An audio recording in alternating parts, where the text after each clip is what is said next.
Blog Talk Radio.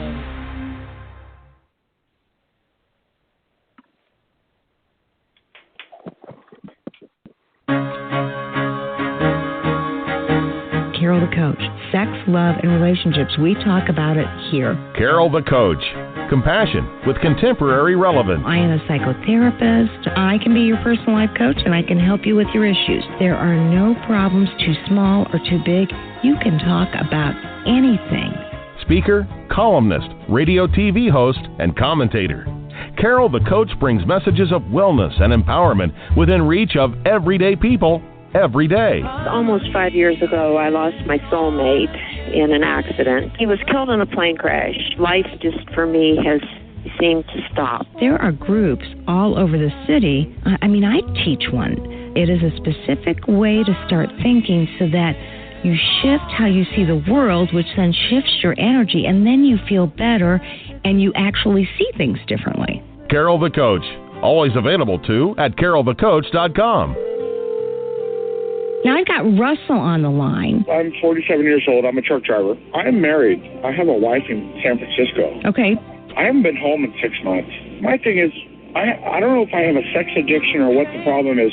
Why do I want what I can't have? And as soon as I can have it, I don't want it anymore. You're right on target when you say, I don't know if I have a sexual addiction. Well, guess what? Yes, you do. And you know what? That's my specialty, Russell. So you're at the right place. Continue. I meet women online, and I'm in a different part of the country. I travel all 48 states, so I love sex. I hear self-esteem issues. You never felt good enough, and you didn't feel like you were getting what you should have then, and you're reenacting that now. Do you want to change that about yourself?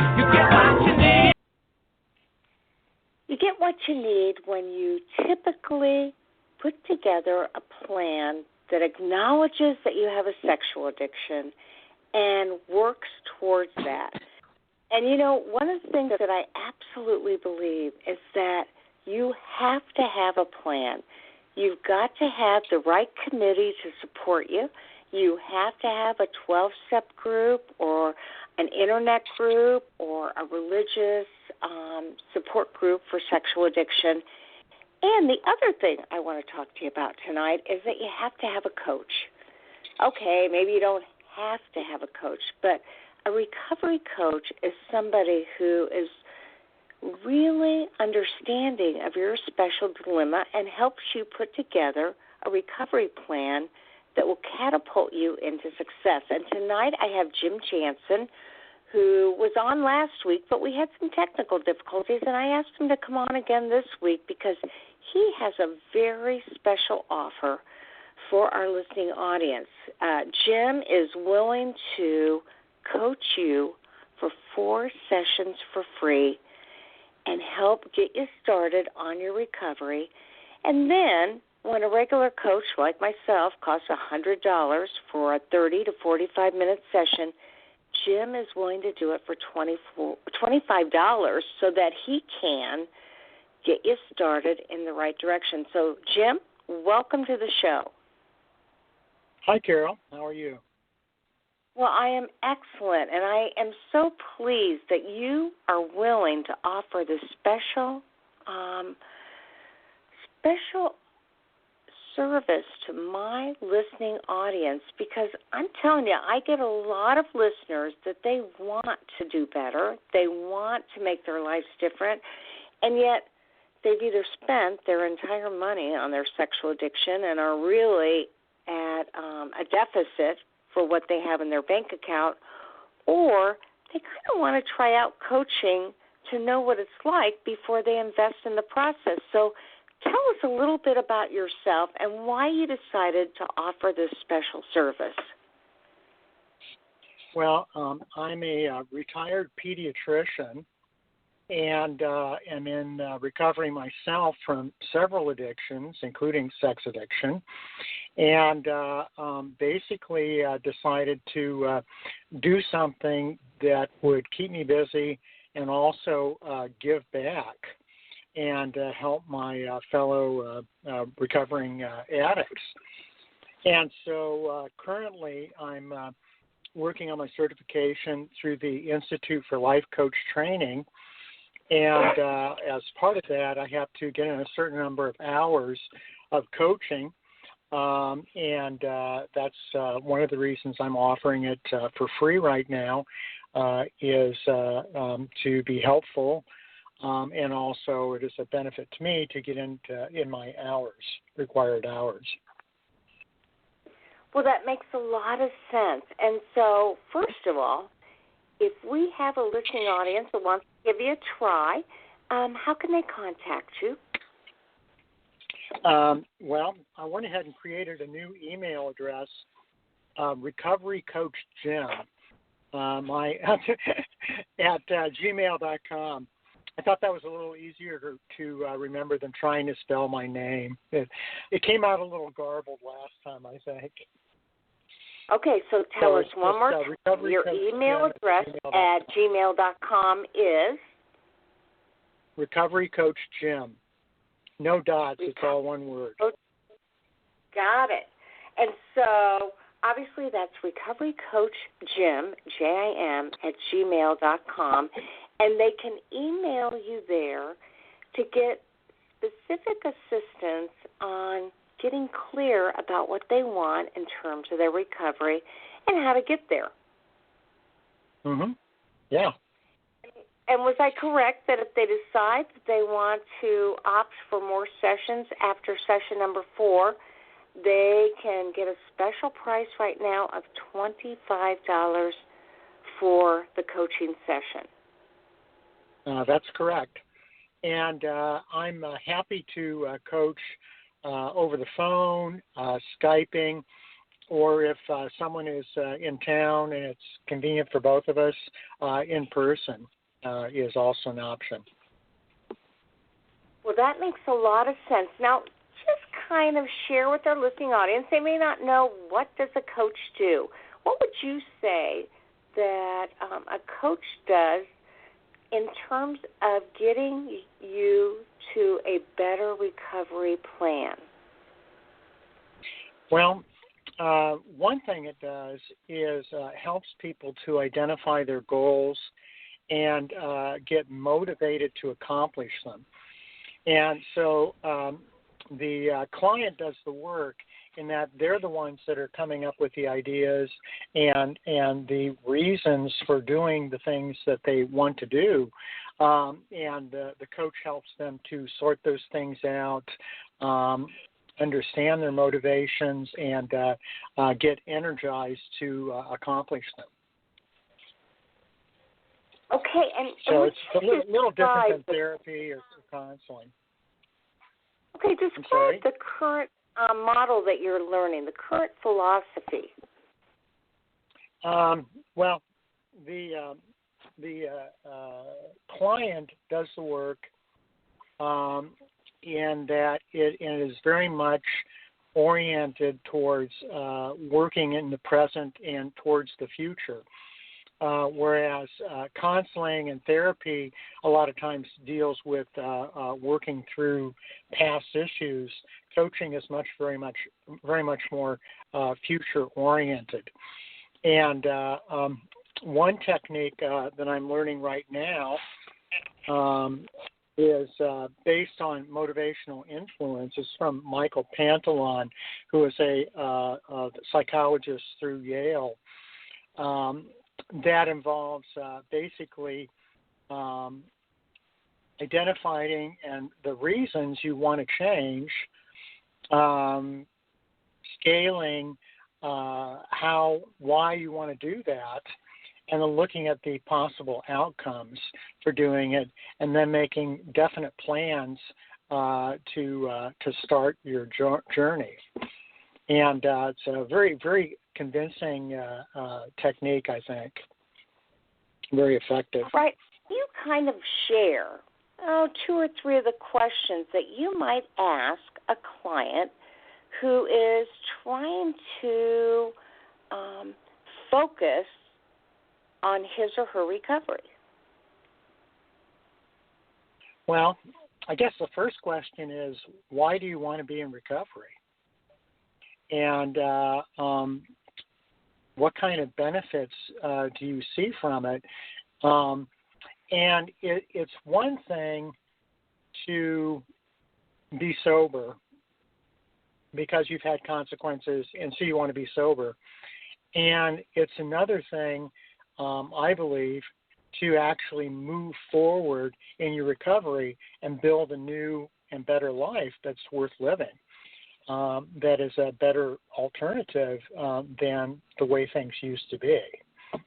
And so that's a little different than the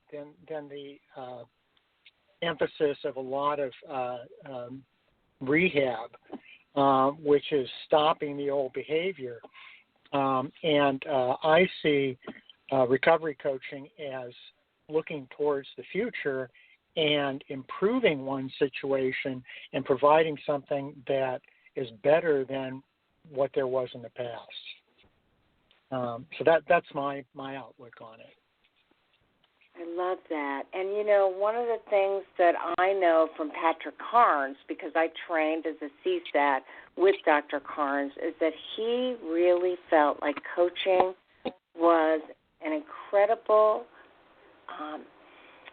option for anybody who wanted recovery. And recovery coaching is becoming very, very popular. And one of the best things about coaching is that you can do it over the phone or through Zoom or through Skype, and you can do that across state lines. So you can coach somebody in another state, in another country, all over the world.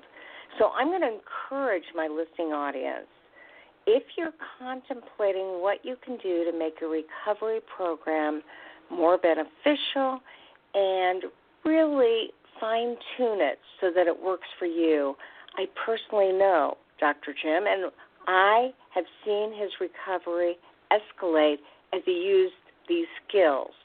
And you better get him now. Someday you'll be going, oh, my gosh, I got him for $25 an hour. I got him for free at first, and now he's probably charging $150. So I really recommend you to anybody. And I just so much appreciate the fact that you're willing to give back like that, Dr. Jim. Thank you so much. Yeah. Thank you, Carol. Absolutely. So they can, again, get a hold of you at recoverycoachjim@gmail.com, correct? That's it. All right. Well, we'll be talking to you soon. Let me know how many listeners sign up for this incredible opportunity. Will do. All right. Take care. Yeah, thank you again. Bye-bye. Uh-huh.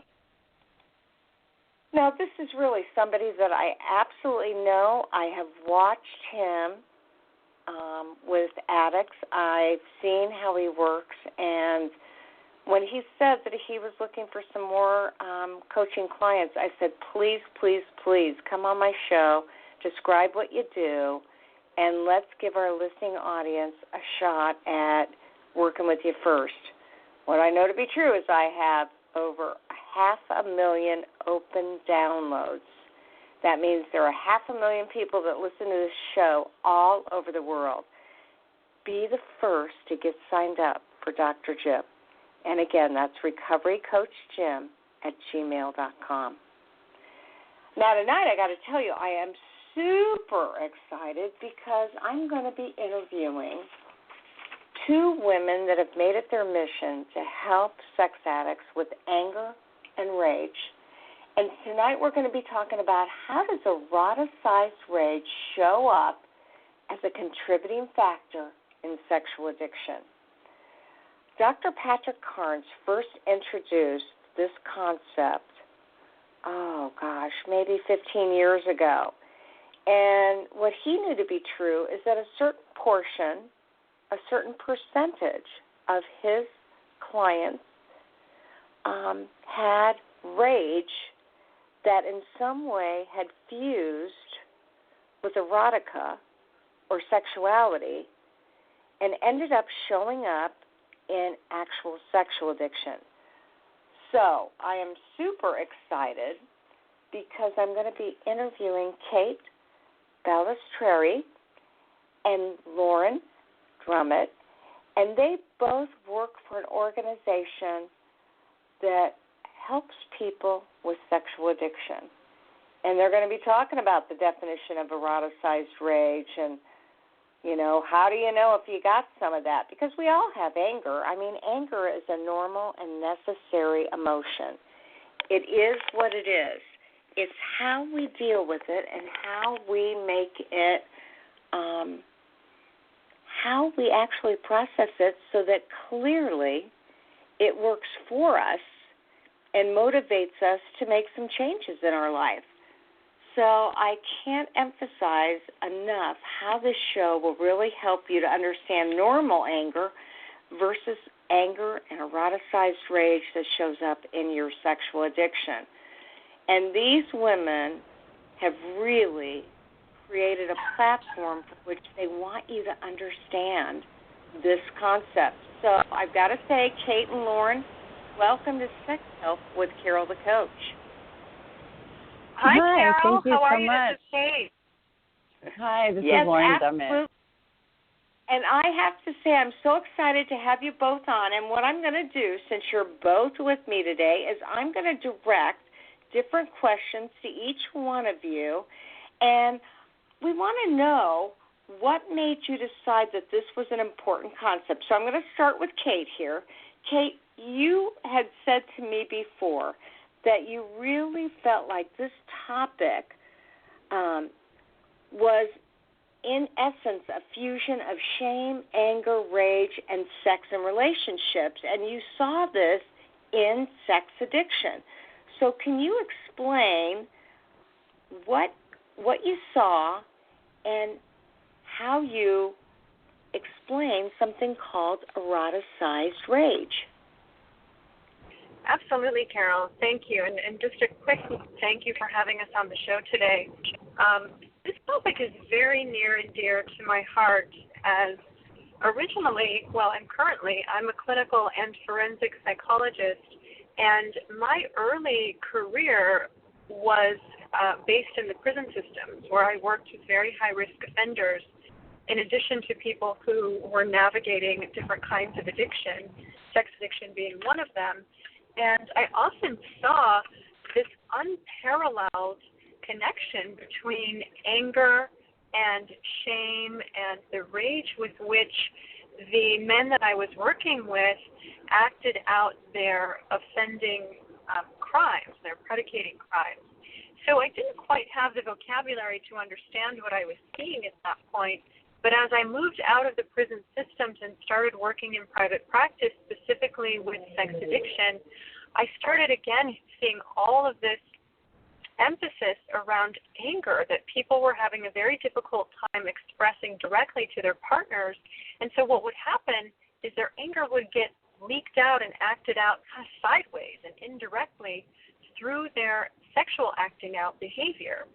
And this would show up in lots of different ways. So eroticized rage is really about how we act out a desire for power, how we act out a desire to project our shame onto other people and therefore humiliate them or seek vengeance or retaliation for some real or perceived wrong that they've committed to us.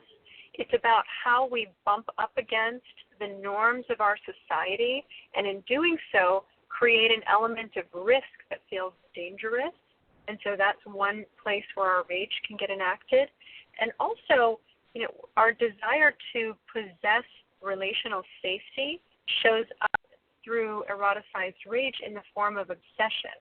And so, best case scenario, that looks like ruminating over and over again about something that has gone awry in our relationship.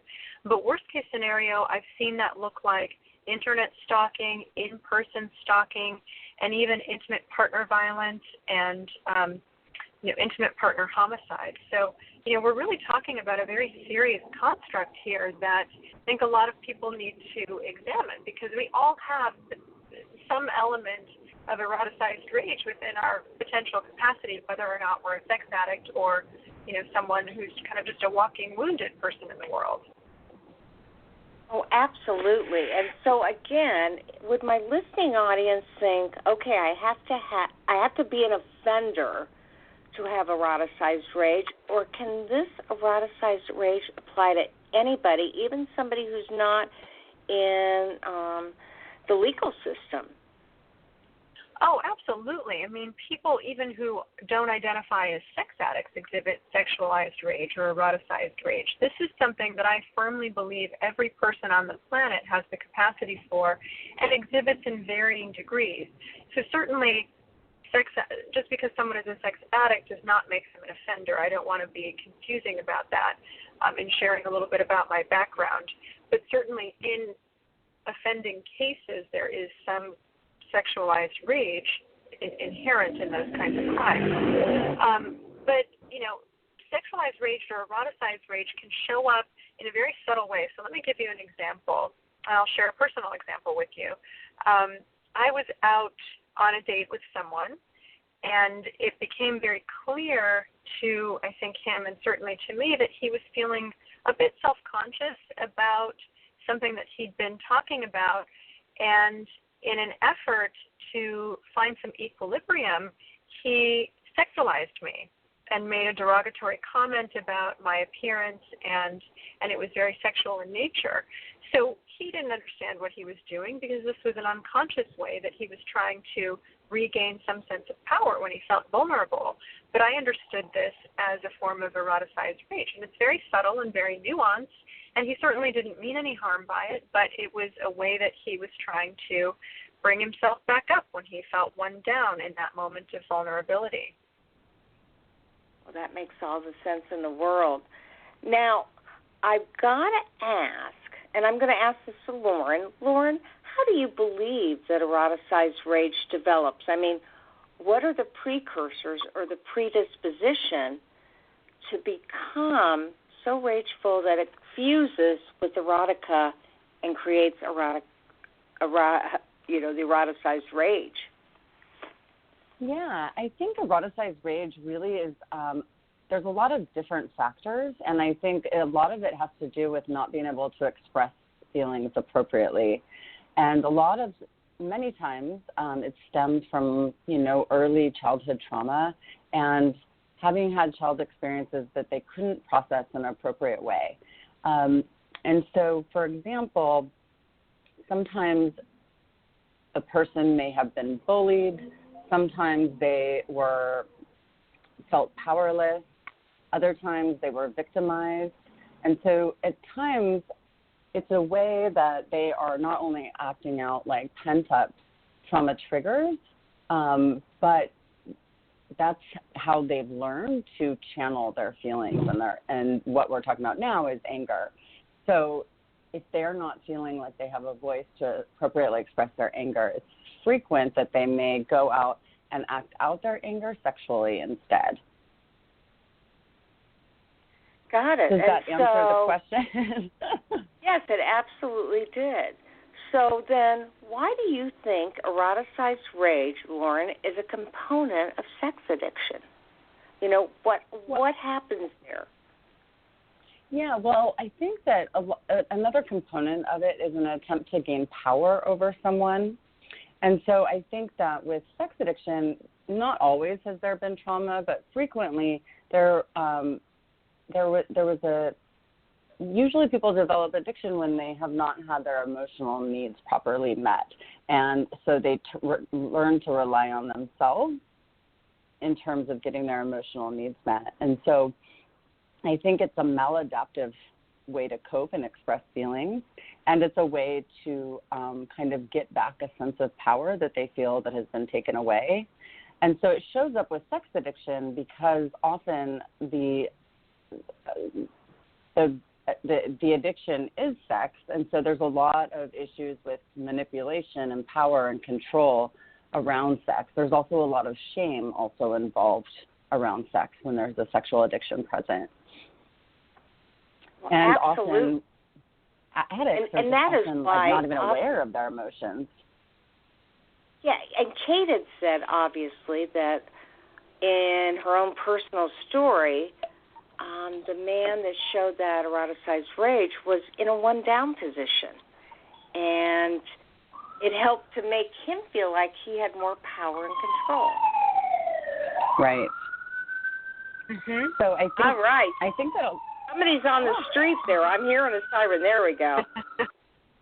All right. So I think that was me. I'm so sorry. That's okay. Who was me? Is that Kate or is that Lauren?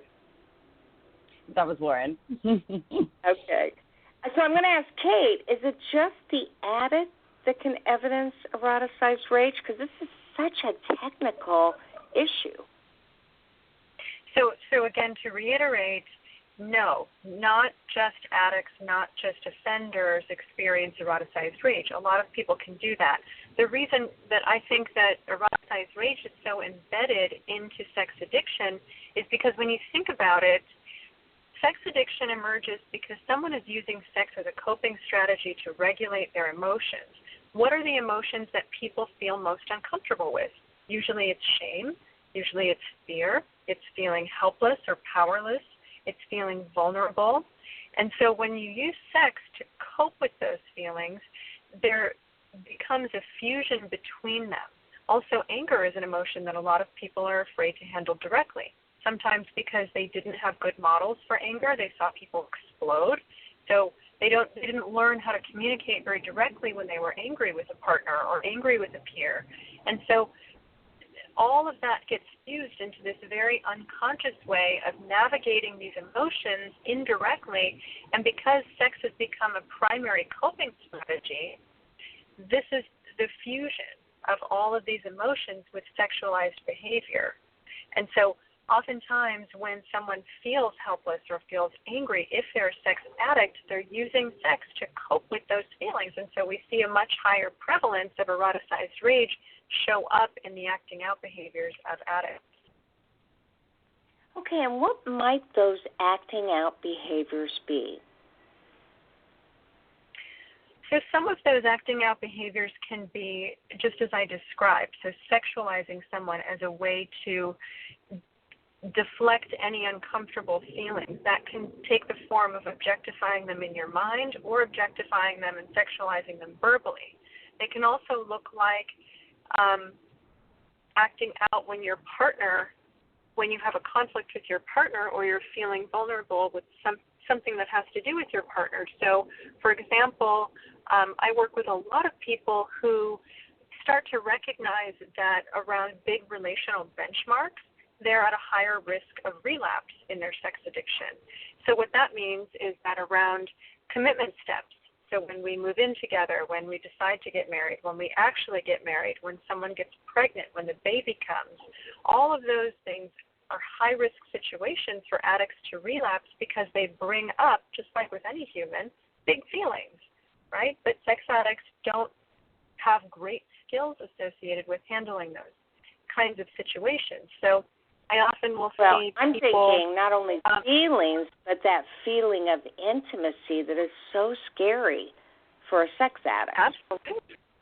Totally. Mm-hmm.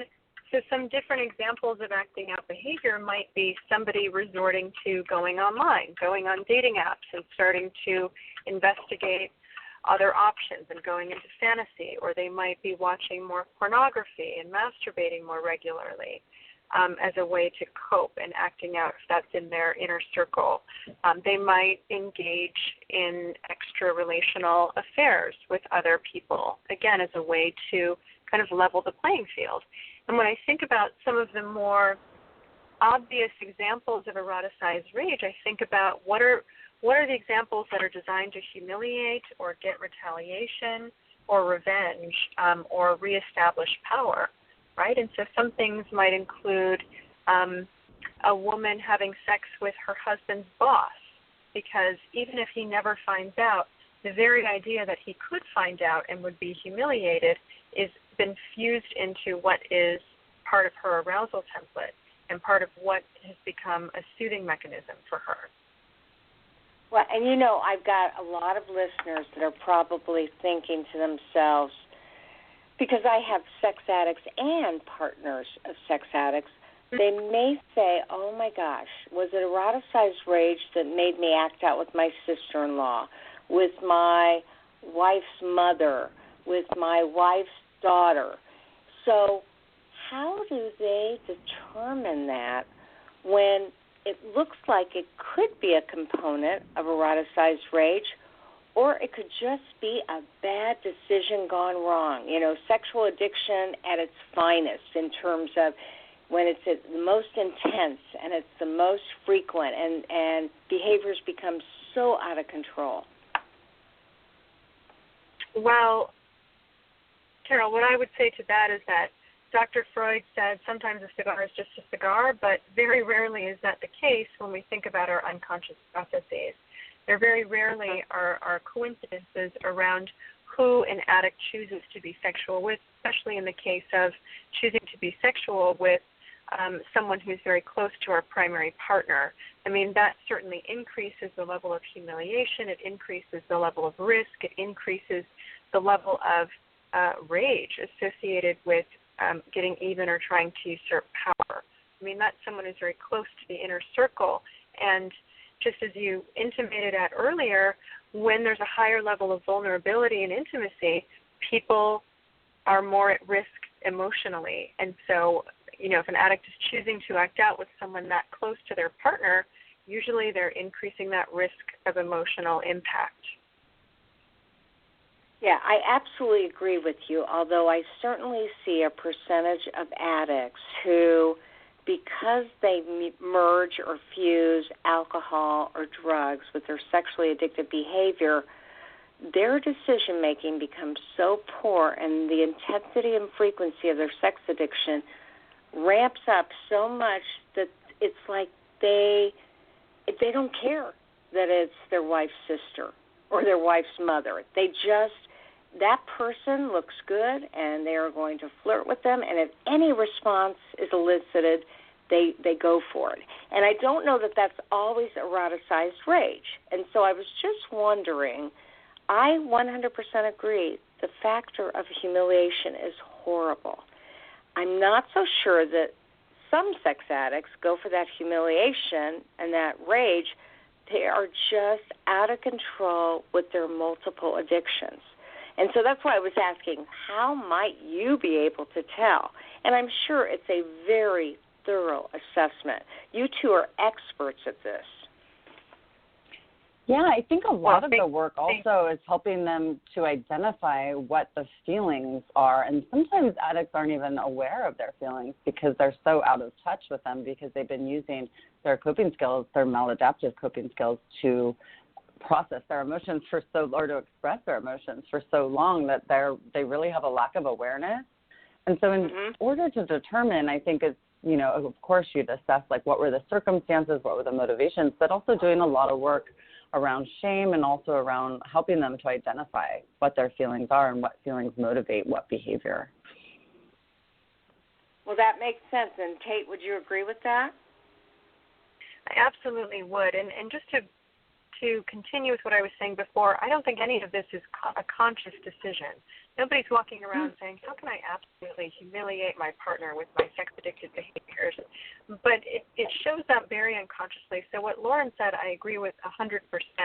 It really behooves any addict or anybody who's acted out in this way to really explore the underlying feelings with a therapist who is trained to recognize the symptoms of anger and indirect anger in our behavioral patterns. Yeah, good point. Very good point. Now, I'm going to ask Kate, what are some examples of eroticized rage that you've encountered in your work? And if you could help our listening audience know, the different types of sexual addiction in general. I mean, you mentioned voyeurism and exhibitionism, certainly frauderism. Explain to them the different types, and then is there a type that eroticized rage shows up more frequently in?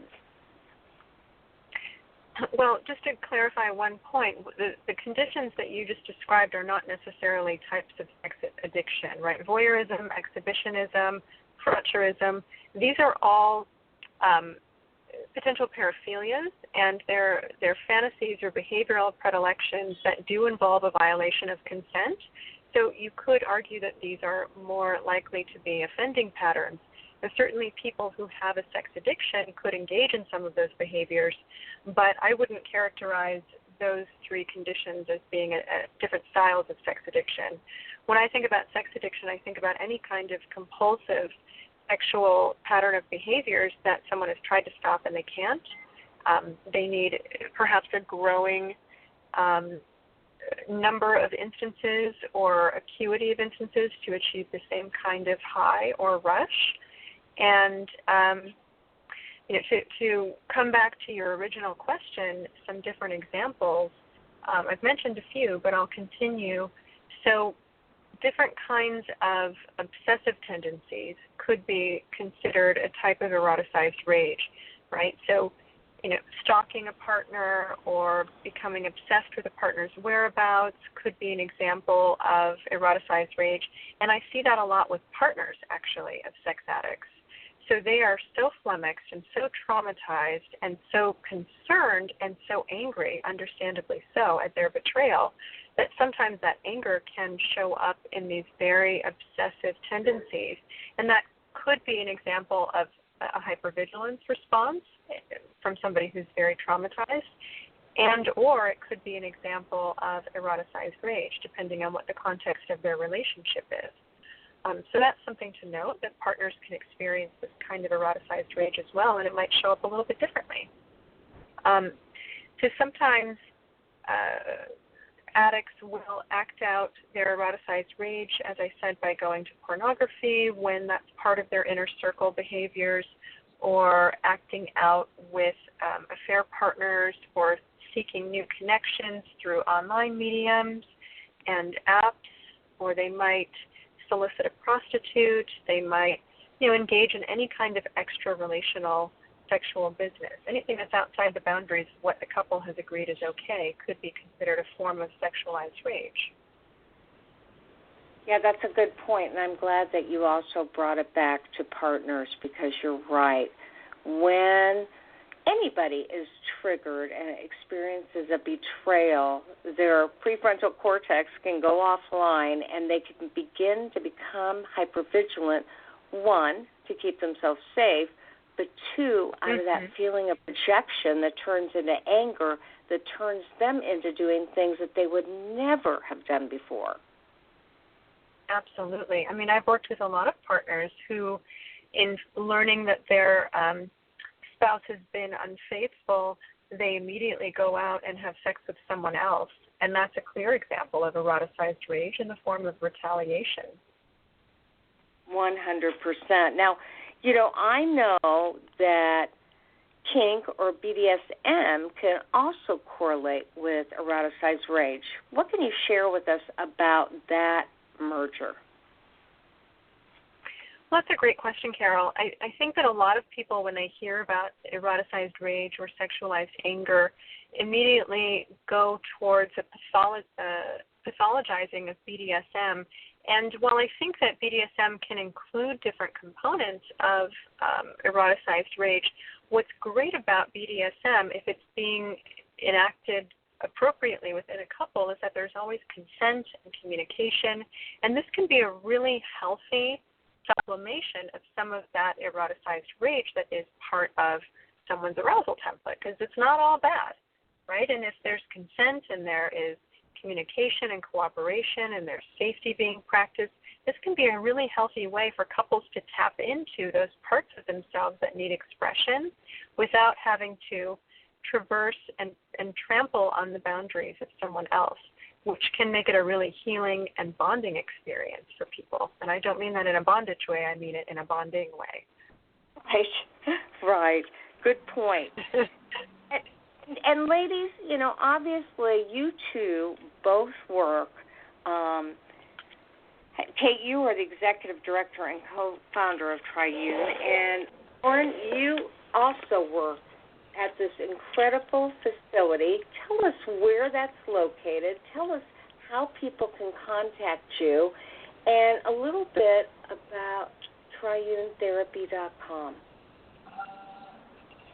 Well, so I'm the clinical director, and I'm also the co-founder of Triune Therapy Group, and we are located in Brentwood, Los Angeles. And in order to contact us, people can either check us out on Facebook. They can go to our website, which is www.triunetherapy.com. And our website contains information that we have on our individual sessions, our groups, IOPs. We just are beginning to men's evening IOP for healthy intimacy and relationships. We also do intensives for sex addiction and partners of sex addicts. We also offer a range of other services, and so all of that information is included on the website. They can also call our office, and we can give them information over the phone, or we can set up an appointment with them. The phone number for the office is 310-933-4088, and then we also have an Instagram page as well. And we just started a radio show as well called Behind Closed Doors with Dr. Kate and Lauren, and that's on Saturdays on KABC from 6 p.m. to 7 p.m. Okay, and so that is regular radio. That's not internet, and that is located out of California. So our California listeners can tune into that. Again, give us the call letters and the time. Sure. Can I jump in here for a second? Yeah, please. Yeah, so people can listen all over the world at 6 p.m. California time at kabc.com, but also if they go to our website, www.triunetherapy.com, that's TRIUNE, they can subscribe to the radio show as a podcast. And on that show, we talk about a lot of different kinds of issues, many of which are related to sex addiction, eroticized rage, and other topics about sex, relationships, mental health, and so forth. Yeah, that is amazing that you can take drive time and turn it into a podcast that obviously goes across the world. So for our listening audience, they would need to go to your triunetherapy.com, correct? And that's TRIUNETHERAPY.com. And then they could sign up or they could find out about the podcast. Yeah, that website is TRIUNE therapy.com, and they can subscribe to our podcast or get a bunch of other resources related to addiction, mental health issues, and as well as all of our different services. And we do have a few online coaching programs available that people can engage with us on across the world.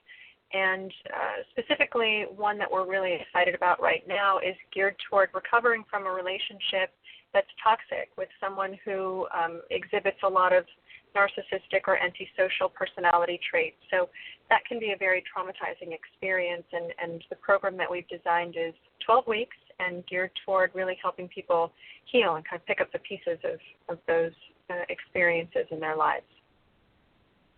Okay, and so many of the clinicians I work with do see a higher level of narcissism in the sex addicts that they work with. And, of course, that can result in a lot of abusive relational patterns. So you're saying you have a specific program that can help people. Are we talking partners or are we talking addicts? I think both. I mean, if anyone has been in a relationship with someone who has traits of narcissism or traits of antisocial personality disorder, it can be very taxing to have that kind of a dynamic. So anyone who's looking to heal from that kind of relationship would benefit from this program.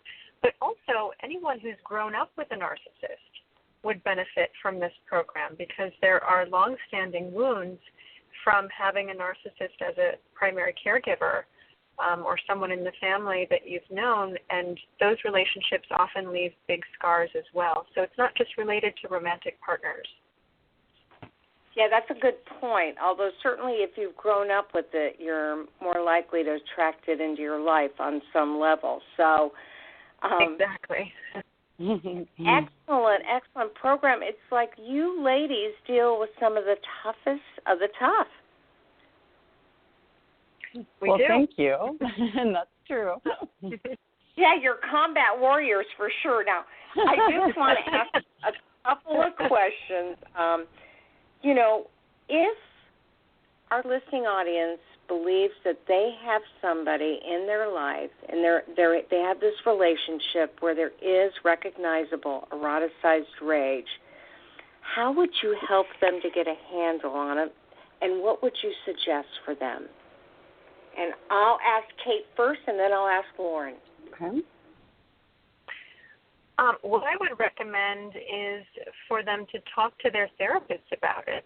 And if they don't have a therapist, they're welcome to give us a call, and we can help them find some referrals that are local, or we're certainly willing to help consult with them about whether or not there would be some indications of eroticized rage and different resources that they might access to get some help. But certainly just unpacking your concerns with a therapist and someone who's well-versed in this area would be the place that I would recommend starting, because it's not like we're all little cookie cutters, right? We don't all show up the same way. We are all unique snowflakes in the sense that we all have our own arousal template. We all have our own ways of handling our feelings. And while there might be some similarities between addicts, between partners, between other groupings of people, no one size fits all. So it's really important to talk with someone about how you're seeing it show up in your life, whether you're on the receiving end or the person who's guilty of perpetrating your eroticized rage against someone that you care about. Okay, good point. And Lauren, what about you? Well, I agree with Kate in terms of, what to do if you feel that your partner is acting that out. And, just to, add to that, I would maybe talk a little bit about, how do you treat that? And what if your partner is acting out eroticized rage, and you're wondering how is that going to be treated? I think the treatment actually begins in, helping them to explore the origin of their feelings and exploring times when they felt angry or powerless and out of control, having them do a lot of work around shame, looking at why they are, what's the payoff of certain sexual acting out behaviors, and also teaching them how to handle their emotions and process their emotions in healthy ways, especially with their loved ones. So in this sense, couples therapy could be really helpful. I definitely think they need individual therapy before they're ready to engage in couples therapy. But, they need to learn some self-soothing strategies. They need to learn how to tolerate discomfort around the feelings that they're experiencing. It's also helpful for them to learn how to communicate and how to set boundaries. I think boundaries are a big precursor to a lot of that rage. Well, absolutely, and it certainly is a way to keep somebody safe and to help you decide what is it you need in a relationship, not only for safety, but in terms of being able to take the relationship further. Boundaries are really, really important. Okay, yeah, absolutely. And how about you, Lauren? Oh, that was me. I'm sorry, Lauren. How about you, Kate? I answered the question again, and I agree with everything that Lauren just added to my question or to my answer. I think that really this work is about looking inward and recognizing where you can improve your own boundaries and how you communicate your feelings with people, and also what you're willing to navigate in terms of setting limits and adhering to those limits in your relationship, because ultimately, we teach people how to treat us. And so we have to get very clear about what our own boundaries are, what our limits are, and what we're putting out into the relationship so that we can learn how to negotiate effectively with our partners and address conflict from the same side of the battle, right? Because a lot of times when we're in that state with our partners, we're kind of going tete-a-tete with them. We imagine that they are on the other side of this conflict, but my goal in working with couples is to help them recognize that really they're on the same team here, and the conflict is the thing that they're addressing together. And so if we can work on that paradigm shift with couples really examining what their own needs are, what their limits are, what their boundaries are, then I think people can really find a lot of resolve in learning how to address the rage as it enters in the relationship, because we're all human beings and we all feel these feelings. We all have anger. We all have panic. We all have rage. We all have shame. So no one's unique in that. And the more we can humanize it and normalize it, the more easy it is to metabolize it in a healthy way. Well, I 100% agree with you. And I'm always telling my clients, you know, feelings are not right or wrong. They just are. Now, they can manifest themselves and they can manifest themselves in situations that become problematic, and they can certainly end up, in exaggerated forms. Now, certainly somebody who is angry, they may need to talk to their therapist about, does this work against me? Do I become passive-aggressive? Do I become aggressive? Do I do things behind someone's back that humiliates them either publicly or, as you mentioned in an earlier scenario, without them even knowing?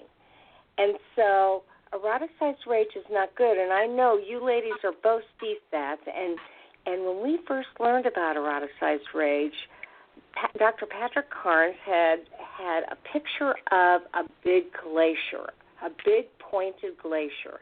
And he said, you know, these are the things you think you're angry about, but underneath the water, deep down in terms of its roots, there are probably many betrayals that occurred that made you very, very angry. Would you agree? Mm-hmm. And so, absolutely. Yeah, can you just name some of those layers that are below the level that maybe not everybody sees, but if you really examined your life, you would have to admit that they've brought intense rage? Well, Carol, what I would say to that is that we have to look at anger as what it is, right? Anger is a secondary emotion that serves a very important purpose for us as human beings. When we feel anger, this is our body's way of telling us that we don't like the way we're being treated and we have to advocate for ourselves, okay? Because usually there is some other feeling that's coming up that feels even more uncomfortable than anger, usually things like shame, fear, remorse, feeling powerless or helpless. So what I would say to someone is, what are some of the earliest examples in your life where you remember feeling helplessness or powerlessness or feeling invalidated or feeling shame for something? And those are likely going to start filling in the gaps for someone to understand where this rage comes from and what it is, what they're trying to accomplish with their acting out behavior. Yeah, that's a good way to kind of assess what's gone on and how it has affected you. Because I do agree. I believe that, you know, feelings are normal, natural, and necessary. It's how you process them, what support you have to process them, and what ends up transpiring as a result of them. And I remember when I was doing some pre-CSAT courses with Dr. Carnes, and he said, you know, so oftentimes when something terrible is happening to you in your childhood, and then you fuse it with sexuality, perhaps it's pornography, perhaps it's fondling a neighbor, perhaps it's being fondled by a neighbor, a stepfather, a grandfather, a mother, whatever, that experience can fuse and actually be medication to help you deal with that intense rage. And then that becomes problematic as you get older. And so eroticized rage can really fuse with sexuality and end up showing up as maladaptive behavior. And I think that's what Lauren kept saying earlier in the show. It's maladaptive behavior. Right. Yeah. All right, so we're getting close to ending the show, and I want to know from each one of you, what else might you want to tell our listening audience? Well, Lauren, do you want to start first? Yeah, I can just start by saying that I think a lot of recovery has to do with learning to be conscious. And we bring the unconscious to the conscious surface so that we can begin to identify what our feelings are so that we can learn to appropriately express them. And I think a lot of it is also learning to be emotionally mature. I think a lot of times we are emotionally stunted in our development, especially when we've had trauma. And so it's important to explore like what the wounds were and why we learn to adapt by engaging in certain behaviors. And usually the behaviors we're engaging in or the addictive behaviors we're engaging in were some form of maladaptive coping. And so it's about learning to take care of ourselves and set boundaries and learning effective communication skills. And in a sense, it's like emotional adulting. And that takes quite a level of consciousness to be aware of that. And it takes a lot of courage. It takes a lot of courage to sometimes face those painful feelings. Okay. Anything you might add to that?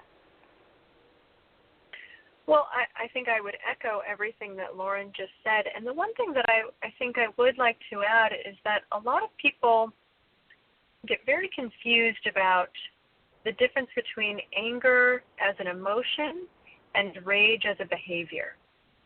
And so when we're doing the work of recovery, it's really important to get in touch with anger as an emotion, but replace the behavior with something that is effective and adaptive in terms of learning how to cope with that anger. Because oftentimes, again, as I said before, people are really afraid to be in touch with their anger, but anger is such a necessary emotion, and it's usually a protective emotion because we have some other hurt or grief that we're really defending against with gusto. And so learning how to welcome our anger and use it constructively is one of the biggest tasks of recovery, and it can be challenging. But when you can learn how to replace the maladaptive behaviors with more adaptive and constructive behaviors, this is the gift of direct communication. This is the gift of recovery. And this is where people start to feel really empowered and autonomous in their ability to, as Lauren put it so eloquently, emotionally adult. Yeah, and you know, it's interesting because I always tell my clients that anger and conflict is normal, natural, necessary, and truly, if handled appropriately, it will draw you closer and create intimacy. But when it becomes maladaptive and it's not safe to share, it then becomes a problem. And so in and of itself, it's just another emotion. It's basically what you do with it. Yeah. So one more time, ladies, let people know how they can get a hold of you, what your website is, and again, your podcast and your radio show. Sure. So again, I'm Dr. Kate Balestrieri. I'm a licensed clinical and forensic psychologist, and Lauren Dummit is my co-founder in starting Triune Therapy Group. People can find us on the web at www.triunetherapy.com. That's TRIUNE therapy.com. They can also call us at 310-933-4088. And they can go to our website to subscribe to our podcast for Behind Closed Doors with Dr. Kate and Lauren if they want more information about sex, relationships, love, mental health, addiction, all of it. And we thank you so much, Carol, for having us on the show. Yeah, thank you so much. Oh, you're so welcome, and I'm so excited that you have taken, the psychoeducation to the airwaves, because let's face it, media is where it's at to disseminate information and get it to the masses. So, as I said earlier, and I mean this 100%, you are quite the duo. I can tell that anybody would be fortunate to come work with both of you, and I encourage my listeners to go to the website, take a look at their materials, subscribe to their podcast, and learn more from them. They have a lot to offer. Thank you, ladies, so much. Thank you. Thank you Thank so you, much. Carol. Have a great night, everyone. Thank you. You too. Talk to you later. Bye. So that was obviously helpful information about anger and about rage and eroticized rage. And if you think that you're suffering from that, I would Google it, and I would get on sexhelp.com.